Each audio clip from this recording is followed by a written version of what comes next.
Major spoiler warning for anyone who isn't caught up on the manga. What if I told you that this baby is the final boss of Demon Slayer? Not exactly what fans were expecting with villains like this, and especially this. So everyone's reaction to Muzan transforming into that pretty much went something like this. He is a literal giant f***ing baby! But see, this baby is only the tip of the iceberg, because this chapter didn't come out of nowhere. It was the last straw in a trend that started right after the Entertainment District arc. And seeing as how we're at that point in the anime right now, I want to revisit this experience for manga fans back in the day and try to explain exactly what went wrong and why Demon Slayer fell off for a lot of people. I'm going to revisit this point later in the video, but essentially what happened is this. In the very last fight, Demon Slayer suddenly lost all of its best traits and turned into a shell of its past self. And not like distant past. I'm talking like the fights that literally came right before the very last one. Like there were all these great fights, and suddenly the last fight took a left turn out of nowhere. But like I said, later in the video. So obviously, to explain how Demon Slayer lost its charm, we have to spell out exactly what that charm is. Now admittedly, Demon Slayer starts out pretty slow. It does have a solid first chapter, and that first chapter gives away one of Demon Slayer's biggest strengths, its ability to tell emotional stories. Is it a bit sappy? Maybe. But Tanjiro also just lost his whole family and almost got killed by his own sister, so I think it deserves to be a little sappy. That's also just the kind of story Demon Slayer is. That is how it sets itself up, and it is very open about that. Which is why I hate any criticisms of Demon Slayer for being this. It's like, well, duh. It's been like that from chapter 1. If you don't like it, that's fine. But don't be out here calling Demon Slayer corny when you have stuff like Tokyo Revengers. But we're not going to talk about that. Anyway, that's chapter 1, and that's pretty much the general theme for a lot of the early story. Dark incidents, scary demons, tragic backstories, but there's always plenty of hugs and a silver lining. As this goes on and Demon Slayer's story grows, it shows us two more of its strengths: its characters and its comedy. And this is sort of an inseparable triad of Demon Slayer, because the characters are great, but they wouldn't be nearly as great without the amazing emotional connections. The comedy is only great because of the chemistry between the characters. Each character has their role, and those roles contribute to hilarious bits and just an all-around silly atmosphere. And the story has been emotional from chapter 1, but as we get to know these characters and we spend time with them, the characters become our emotional gateway into the story. We personally invest in the story because of these characters, whether it be through laughs, tears, or pure hype.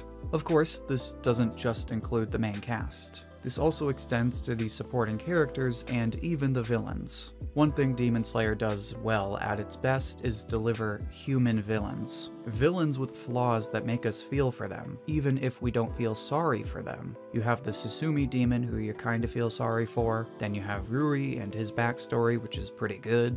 But that's the thing, you don't feel sorry for all of the villains. Like, nobody feels sorry for Enmu, that dude's just weird. But he's still an interesting character. Not really top tier, but he's still interesting, which contributed to the success of his arc. And that's what makes all of these early arcs work so well. They have great characters, great writing, and they just use Demon Slayer's strengths to their best. They are emotional, funny, and intense arcs that piggyback off of each other and help Demon Slayer to evolve and find its personality, which reaches its all-time best in the Entertainment District arc. That arc, without question, is Demon Slayer's best arc. It takes all of Demon Slayer's strengths and uses them to their absolute best. One thing I forgot to mention is how in early Demon Slayer, you had the fun of Tanjiro going on a mission, inspecting the local area for whatever demon craziness is going on, and having to overcome whatever bizarre obstacles they have in store. And what is better than Tanjiro, Zenitsu, and Inosuke dressing up as girls in a red light district to hunt down demons? It's hilarious, but it's also pretty interesting. Plus, the mystery of who was behind all the murders and how they were doing it made the arc that much more intense. Of course, the arc was also made great by the usual cast as well as the proper introduction of Uzui, now one of Demon Slayer's most iconic and most liked characters.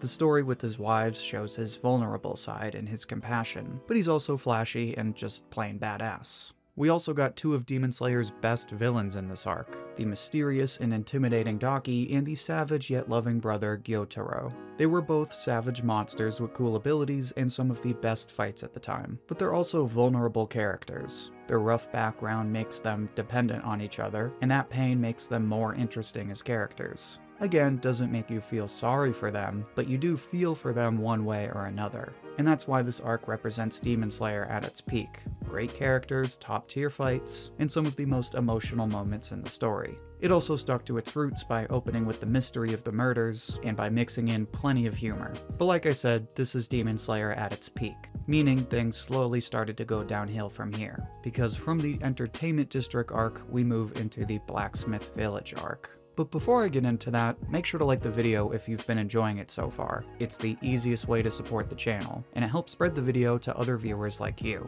Now, this is what I mean when I say that this was a slow decline. There isn't anything terribly wrong with this arc. In fact, it does a lot of things well. But in all honesty, the best I can say is that this arc is just okay. It doesn't open with any kind of mystery like the last arc, but obviously that's not essential. Plus, there's just as much comedy in this arc between Hagane Zuku's wackiness and Kanroji's making literally every character blush. But where this arc falls short is in the other two major elements. There are good characters in this arc, especially Genya. Genya is awesome. But the two Hashira in this arc really just don't hit. Muichiro feels kind of bland, on purpose of course, because of his memories, but even when he gets them back, he's still nothing special. And Kanroji is a cool character, but her backstory is more silly than it is emotional, and she doesn't really do a whole lot in the fight. Speaking of which, the fight is kind of cool, but it gets boring pretty fast, and the villains of this arc are some of the least interesting in Demon Slayer. You have a demon of split personalities who ironically has almost none, and a fish guy who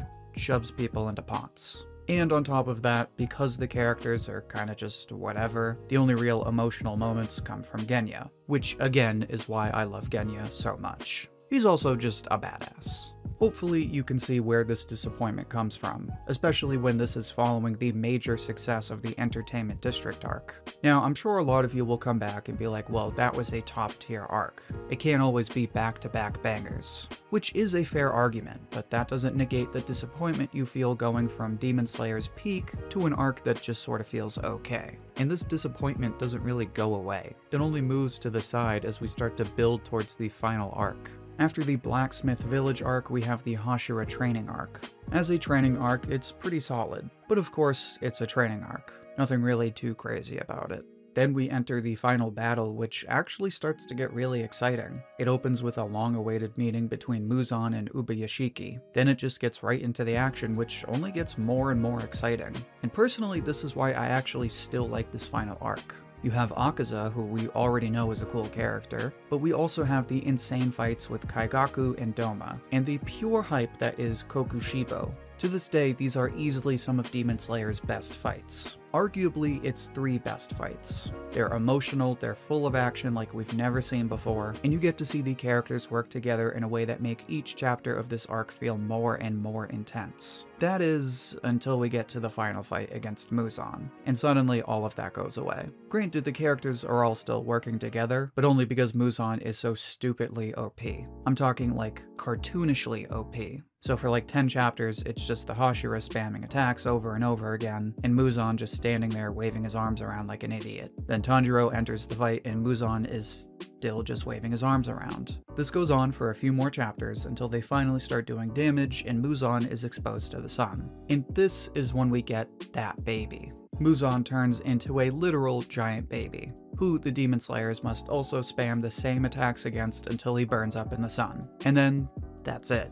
He tries to take control of Tanjiro, fails, and then he's gone. 200-something chapters, and this is the payoff. Amazing fights, literally right before this, and then one of the worst fights in the entire story where the villain's only ability is his hilariously overpowered ability to just stand there, spam attacks, and not die. And in this fight, we lose everything great about Demon Slayer, and the 3 strengths of Demon Slayer are basically non-existent. It's the final fight, so obviously there's no humor. Ironically, the only humor is in how hilariously bad the final fight is. We have the same great characters, but they just sit there and spam attacks, whereas in the fights right before this, we actually had some great character moments in each of the fights. And the big bad of this fight, and of the entire story, reveals himself to be painfully boring, has one of the worst fights in the series, and is ultimately reduced to a literal giant baby. And that is why this baby represents everything wrong with Demon Slayer in its final half.